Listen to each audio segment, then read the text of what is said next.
I have seen all kinds of men step through the doors of my courtroom, the frightened, the furious, the regretful, and sometimes the ones who believe the law bends toward them by default. But every now and then, someone walks in who carries not fear, but entitlement. The kind that has never known a locked door or the sound of the word "no." That morning, when the bailiff called the next case, I already felt the room change.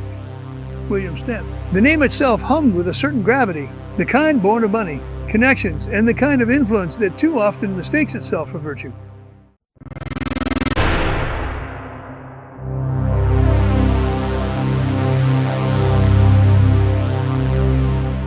He entered like a man rehearsed in dominance. Tailored navy suit, cane polished until it gleamed like piano lacquer, a watch that announced its presence before he did. His steps were deliberate, almost ceremonial, each one punctuated by the soft click of that cane. He didn't look at the gallery. He didn't look at me. He simply took his seat, unlocked his phone, and began typing, as if this courtroom were a waiting room for his next business conquest. I opened the file before me, though I already knew the essentials. 3 speeding violations in residential zones, all within 6 weeks. 2, not uncommon on paper, but the pattern spoke volumes. The same streets, the same disregard. Near schools, near homes, places where small hands clutch backpacks and crossing guards blow whistles that powerful men rarely hear. I looked up. Mr. Stanton, you are charged with 3 separate speeding violations in residential areas. Do you understand the charges? He didn't even look up at first.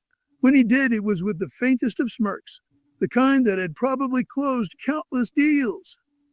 I understand, he said, that my taxes underwrite this entire building. Efficiency would be a kindness, Your Honor. The gallery let out a few uneasy chuckles, the kind that come from disbelief more than humor. I didn't indeed. Thank you. In this room, tone matters more than title. This courtroom, I said evenly. Kindness begins with respect. Please stand when addressed. He didn't move. Not immediately. His gaze was steady, practiced, measuring. I've stood for presidents and governors, he said quietly. This seems redundant. The silence that followed was heavy enough to bend the air. Even the ceiling fan seemed to hesitate. I didn't raise my voice. I didn't need to. Now, Mr. Stanton, I said, the word slow and deliberate. Stand. And he, not out of obedience, but because something in my tone reminded him of something he'd long forgotten. That there are places where money does not outrank decency. The cane clicked against the tile as he rose. For the first time in a long time, William Stanton stood where everyone else must, in front of the law, not beside it. I continued reading. Law 3 violations occurred near elementary schools. Mr. Stanton, the posted limits are there for a reason, to protect small bodies and uncertain steps. Why were you in such a hurry? He shrugged, almost annoyed. I conduct business, Judge. Its schedules matter. So do lives, I replied.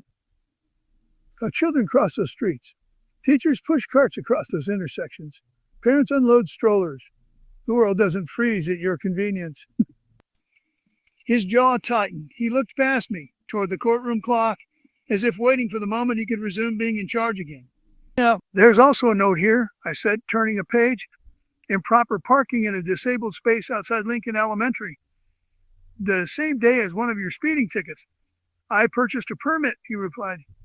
You purchased a placard, I corrected gently. A courtesy for those who can't walk far is not a commodity. A small ripple moved through the gallery. Not laughter this time, but awareness. The kind that comes when the truth lands quietly and cannot be ignored. Stanton's grip on his cane tightened. The polished tip began tapping, sharp, angry, rhythmic. A man used to control, suddenly realizing he might not have any here. This case looks simple on paper, I said. Fines, dates, posted limits. But papers don't stop cars, Mr. Stanton. People do. I want to know if you see them.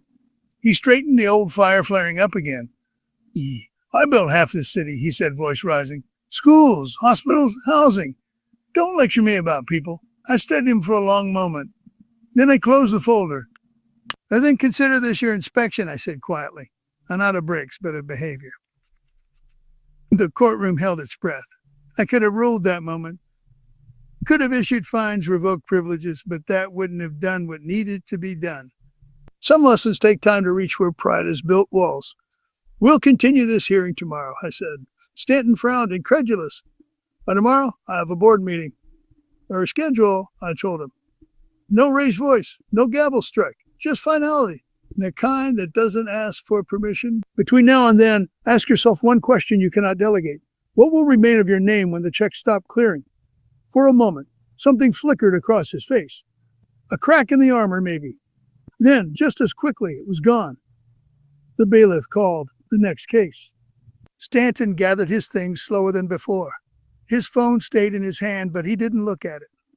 As he turned toward the door for an instant, just an instant, he looked less like a builder and more like a man suddenly unsure of what he'd built his life upon. And as he left, I thought to myself, some men spend their whole lives hearing a yes. But in this courtroom, sometimes the first to know is where justice begins. When William Stanton returned to my courtroom the next day, he was no longer wearing defiance-like armor. He was still impeccably dressed, a charcoal suit this time, a tie so sharp it looked capable of cutting silence. But something about him had changed. His posture, his eyes, the measured arrogance in his stride, all seemed just a fraction slower, heavier. Maybe he has slept poorly. Maybe the question I'd left him with, what will remain of your name when the checks stop clearing, had lingered longer than he'd expected. I've learned that reflection doesn't always arrive with humility. Sometimes it arrives disguised as irritation. And when I saw him that morning, irritation was still written across his face. But beneath it, there was the faintest trace of something else. Uncertainty. The bailiff called the case again. Stanton rose without being told this time. That, at least, was progress. Good morning, Mr. Stanton, I began. He nodded curtly. Good morning, Your Honor. It wasn't quite respect, but it was a start. I looked over his record again. You have accumulated multiple citations for reckless driving, parking in restricted zones, and disregard for traffic controls. Yesterday I asked why. You told me you conduct business. But business isn't an answer. It's an excuse. I'd like to understand you, not your schedule. He didn't respond immediately. His jaw flexed once, twice. Then he said with quiet resistance, You wouldn't understand my world, Judge. Everything I built, every hour I work for depends on movement, speed, decisions. You slow down, you lose. That's the truth. I leaned back slightly. Speed may build fortunes, I said softly, but it also destroys people, especially when you forget moving fast. He looked up sharply then, not in anger, but surprise. I'd hit something. There's a certain stillness that appears when truth brushes against denial. I turned another page. Well, you've been cited near Lincoln Elementary 20 times. That's cool. Doesn't mean anything to you. He hesitated. The courtroom waited. Then finally, my daughter went there, years ago. The words felt like a coin dropped in an empty well, small but echoing. I didn't press right away. Silence in a courtroom is sometimes where honesty grows best. He added suddenly, voice hardening as though to shield itself. Cancer. She was 7. I felt the air shift. The arrogance of the businessman gave way, if only for a heartbeat, to the grief of a father. I'm sorry, I said sincerely. No parent should outlive their child. He nodded once, eyes fixed on some invisible point beyond the wall. She was the only thing that ever slowed me down, he murmured.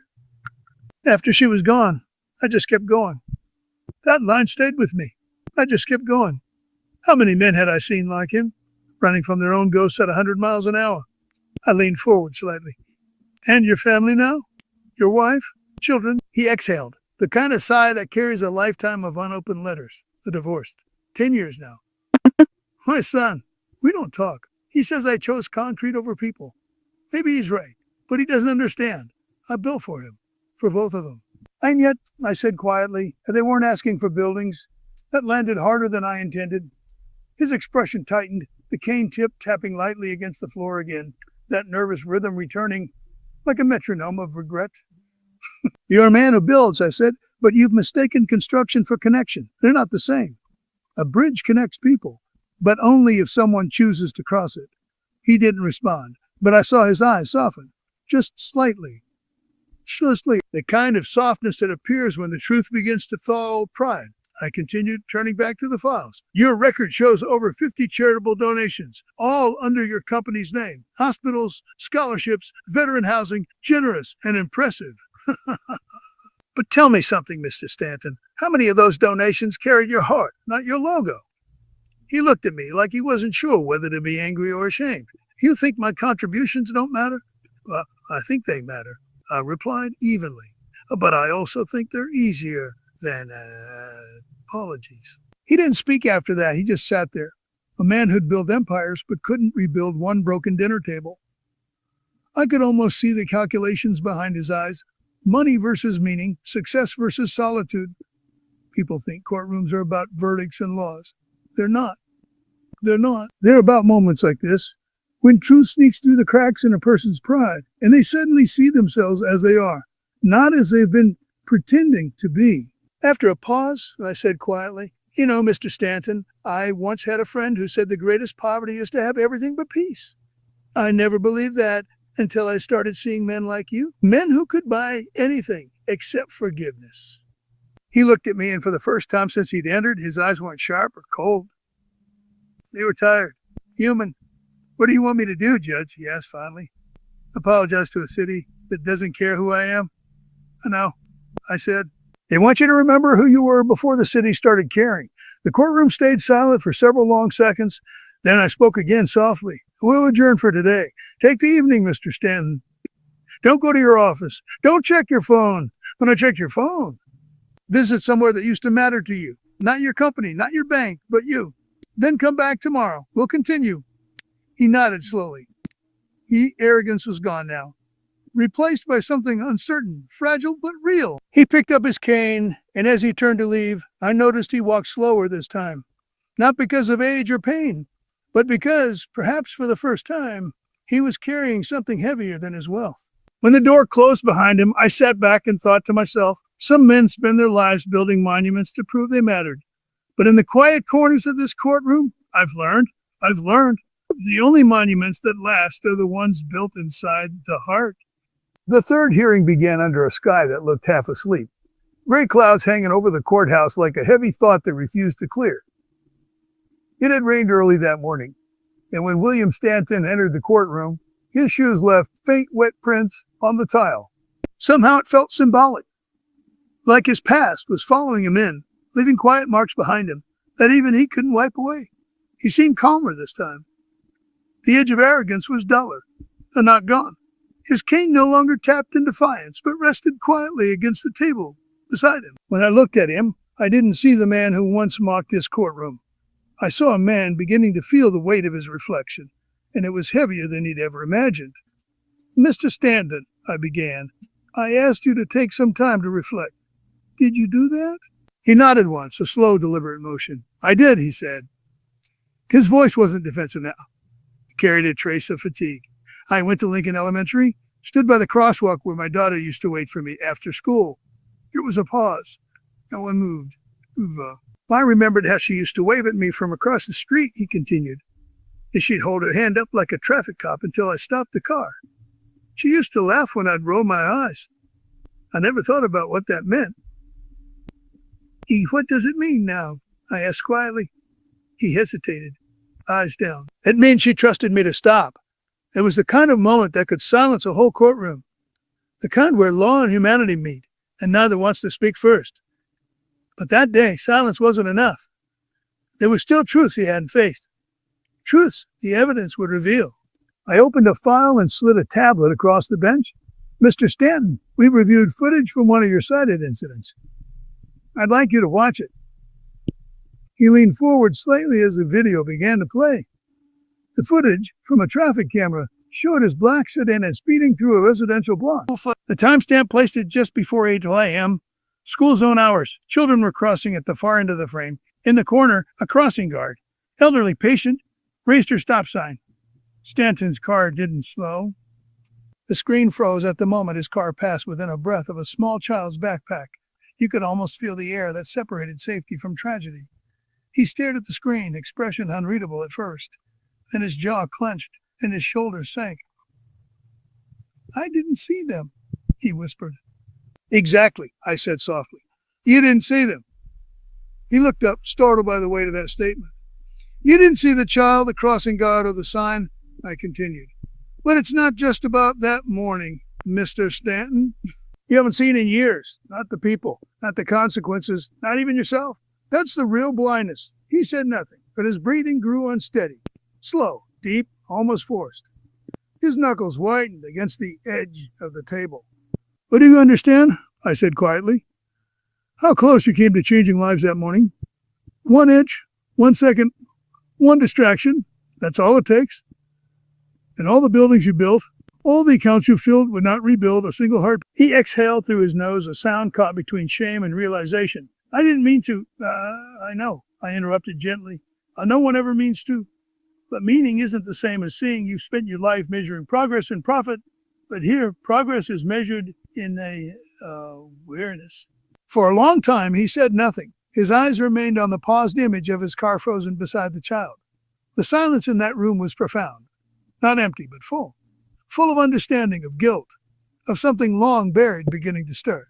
Finally he spoke, quietly, almost to himself. "When my daughter was sick, I used to tell her that I was too busy to stay long, that I had meetings. She'd smile and say, 'It's okay, Daddy, I'll wait.'"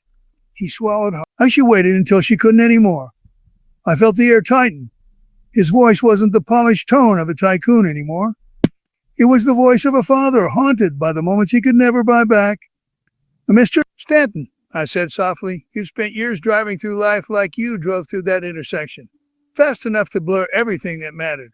The truth is, money has a strange way of building walls between us and our mistakes. But today, those walls are beginning to fall."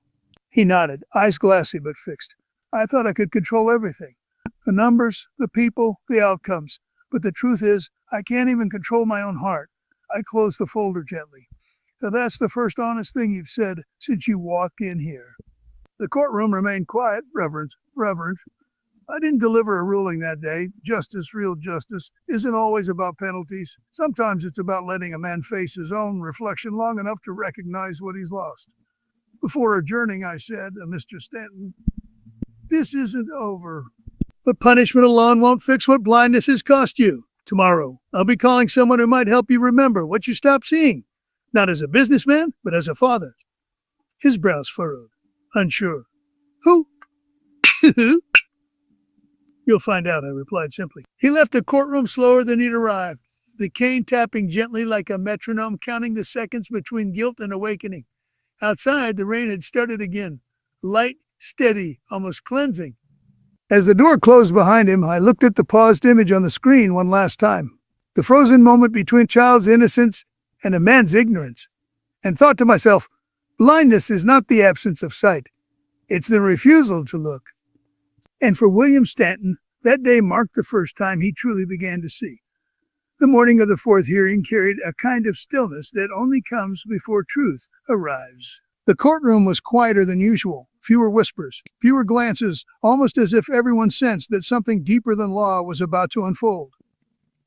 William Stanton entered with a strange mixture of composure and unease. The arrogance that once defined his presence had thinned, replaced by a quiet tension. He greeted me with a nod. Not the performative gesture of a powerful man, but a sincere acknowledgement. I had arranged something that day he didn't expect. On the docket, it looked like a continuation of his speeding violations. But the lesson that awaited him wasn't in any file. "Mr. Stanton," I began, "today's hearing is different. I've asked someone to be present, someone who may have more to say about your case than the prosecution." He looked up sharply. "Who?" Before I could answer, the side door opened. A man in his mid-40s entered quietly, dressed in simple clothes. His eyes were cautious, uncertain. The kind of look someone wears when walking into a room that holds years of silence. William froze. "Michael." The man gave a small nod. "Hello, Dad." The courtroom held its breath. Even the air seemed to still itself. I could feel the weight of years pressing between them. Words unsaid, calls unanswered. A lifetime of pride standing like a wall built brick by brick. I looked at William. "Mr. Stanton, your son has agreed to speak today. I believe his testimony may help this court, and perhaps you. See what's really on trial." He said nothing. His jaw tense, but his eyes betrayed something fragile. Fear, maybe, or regret. Michael approached the witness stand, but I stopped him gently. "You may speak from where you are. This isn't a cross-examination. This is a conversation long overdue." He nodded and turned toward his father. "You know, I almost didn't come," he began softly. "When I got your lawyer's call," I laughed. "Thought it was some kind of joke. My father, the man who taught me that emotion is weakness, standing in court to answer for something human. A murmur rippled through the room, but Michael continued. I grew up watching you build everything, Dad. The buildings, the business, the reputation. You were unstoppable. But you were never home. Not really. You'd walk through the door, but your mind was always 10 miles away, thinking about the next deal. William shifted slightly, eyes fixed on the floor. I used to sit at the dinner table and wait for you to ask about school, Michael said, his voice trembling just a little. You never did. Mom would try to make excuses. He's busy, she'd say. And I believed her, until she stopped believing it herself. The courtroom was utterly still. When she got sick, Michael continued, but you sent flowers. Once, you called the hospital twice. The nurses thought you were some distant relative. When she died, you gave the eulogy. It was beautiful, polished, rehearsed, like a business speech. You said she was the heart of our family, but you'd already sold the house by then. William's hands tightened on the table, his knuckles white. I didn't come here to humiliate you, Michael said quietly. I came because Judge Caprio asked me one question. He said, do you think your father ever loved you? And I didn't know what to say. Because love without presence is just a theory. He took a breath. I'm not here for revenge. I'm here because I heard what you said last week about standing where my sister used to wait for you. You said she trusted you to stop, and I realized I spent my whole life waiting for you to stop, too. The words landed like a slow echo. Soft but devastating, William looked up at his son for the first time. His eyes were red-rimmed, glistening. Michael, he whispered, I don't know how to fix what I broke. Michael's voice softened. You can't fix it, but you can face it. Maybe that's a start. I leaned forward, my voice gentle. Mr. Stanton, your son isn't your adversary. He's your mirror. What you see in him is what you've been running for. Every fine you've paid, every law you've bent, every mile you've sped, they were symptoms of something deeper. A man afraid to slow down long enough to feel. He nodded slowly, struggling to steady his breathing. I thought success would prove I was worth something. That if I built enough, no one could say I failed. I looked at him and at Michael. And what did you lose proving it? William's eyes filled. Everything that mattered. I could sense the people watching not as spectators, but as witnesses to redemption's first spark. Mr. Stanton, I said quietly, that justice isn't about punishment today. It's about reconciliation. You and your son have been living in different kinds of prisons, one built from guilt, the other from resentment. Maybe it's time to start dismantling the walls. William turned to his son. His voice cracked when he spoke. I'm sorry, Michael, for every moment I wasn't there, for every word I didn't say, for every time I made you feel small when you were the only thing that could have made me whole. Michael blinked back tears, then stepped closer. For a long, fragile moment, neither moved. Then quietly, Michael reached out his hand. It wasn't dramatic. It wasn't rehearsed. It was real. The courtroom didn't clap. It didn't need to. The silence was enough. A silence heavy with forgiveness, fragile as glass. I looked at both men and said softly, Gentlemen, I think we're finally seeing what justice looks like when it remembers the heart. When the hearing adjourned, William didn't rush out. He waited, just stood there beside his son, not as a man above the law, not as a tycoon, but as a father learning how to begin again. And as they walked out together, I realized something. Sometimes the most powerful testimony isn't spoken under oath. It's spoken when two broken hearts finally decide to listen. The final hearing began under a morning sun that poured through the courthouse windows like a spotlight, not on the man being judged, but on the man he was becoming. The city outside hummed with its usual rhythm, but inside that courtroom, time seemed to move slower, as if it too was waiting to see what William Stanton would do next. When he entered, I barely recognized him. Gone was the navy suit and the glinting gold watch. He wore a plain gray jacket, the kind of thing you could walk the streets in without drawing a second look. The cane was still there, but it no longer looked like a prop of pride. It was what it had always been. Support. He paused at the doorway, looked around, then at me. He didn't sit until I told him to. That small gesture, respect without resistance, carried more weight than any speech he'd given before. Mr. Stanton, I began, my tone even but not cold. This court has reviewed all evidence, testimonies, and prior infractions. You stand guilty of repeated violations and of using your influence to bend civic processes to your convenience. He nodded once, no argument, no pretense. Yes, Your Honor. I studied him for a moment. You understand, of course, that guilt isn't the end of the road. It's only the point where accountability begins. He looked up, eyes steady. I understand. The courtroom was packed. Reporters, citizens, even a few of the same parents whose children he'd once endangered by his speeding. But the mood was different now. There was no hostility, no spectacle. Only quiet curiosity, the kind people feel when they sense they're witnessing something rare, the rebuilding of a man's soul. I continued, this court could impose fines. It could impose imprisonment. Both would be lawful, but neither would be just. A ripple of surprise moved through the gallery. William looked almost confused. I leaned forward. Your punishment, Mr. Stanton, will not be written on paper. It will be built one block, one morning, one act at a time. You will fund and personally oversee the construction of safe crossing zones near every public school in Providence, Providence. Each one dedicated to your daughter, Emily Stanton. His eyes widened. For the first time in these proceedings, I saw a man not fighting judgment, but absorbing it. You want me to build again? He asked quietly. No, I said. I want you to rebuild, not walls, not towers, but trust. You've spent a lifetime constructing monuments that reach the sky. Now I'm asking you to build something closer to the ground where people actually live. For a long moment, he didn't speak. Then, with a trembling voice, he said, and if I fail? What? But then you'll have proven that all your life's work was scaffolding around an empty heart. The room was utterly still. Even the reporters stopped taking notes. Then, from the back, a familiar voice broke the silence. He won't fail. Heads turned. It was Michael, his son, standing at the door. His expression was calm, but there was something new in it, the faintest trace of belief. He taught me to finish what I start, Michael said. Or maybe now he can teach me why it should matter. William's face softened, the weight of decades melting from his posture. You'd help me from his posture. You'd help? He asked, voice almost childlike. Michael stepped forward. I'll supervise. You'll do the work. A few quiet laughs rippled through the gallery. Not mocking, but warm, human. For the first time, it felt like the courtroom had become what it was always meant to be. Not a place of punishment, but a place of correction. I nodded, a small smile forming. Gentlemen, I said, perhaps this is what justice truly looks like. Not the breaking of men, but their mending.